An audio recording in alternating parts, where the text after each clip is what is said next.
It was Christmas on the island of Sodor. All the engines were working hard.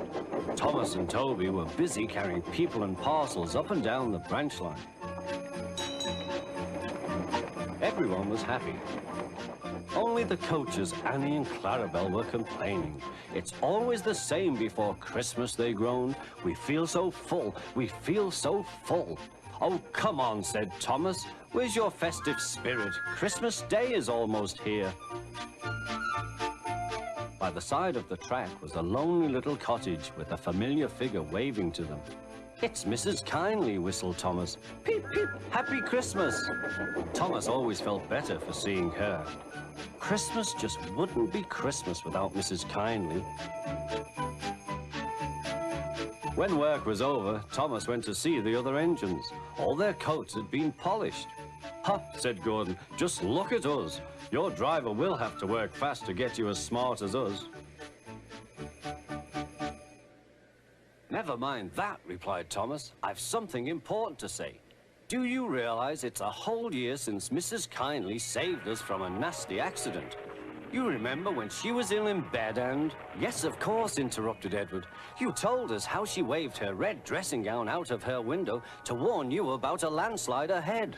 And you and Toby gave her presents, Percy joined in, and Sir Topham Hatt sent her to Bournemouth to get better.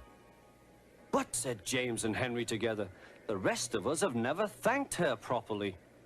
Exactly, said Thomas. So now I think we should all give her a special Christmas party. Everyone was getting very excited. The drivers felt sure that Sir Topham Hatt would agree, as indeed he did. The engines were all busy making plans when silence fell. Sir Topham Hatt had bad news. The weather's changed badly. Mrs. Kindley is snowed up. Toby says he'll help to rescue her. You must help too, Thomas. There's no party unless you do.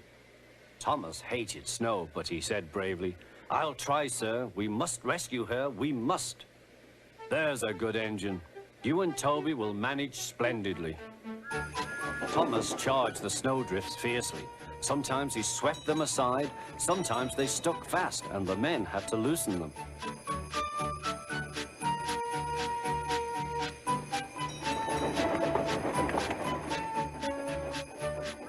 But at the cutting near the cottage, they could go no further. Look at that, exclaimed Thomas's fireman. Peep, peep, peep. Here we are, whistled Thomas. An answering wave came from an upstairs window. Then they heard a familiar sound. That's Terence, said Thomas. He's come to help too. Sure enough, Terence had a snowplow and was working hard to clear a path to the railway line in safety. At long last, the rescue was complete. Percy took the tired workmen home.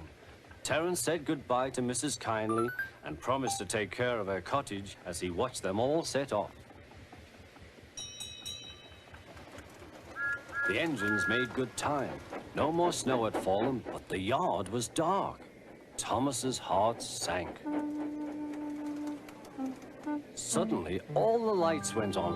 What a marvelous sight awaited Mrs. Kindley.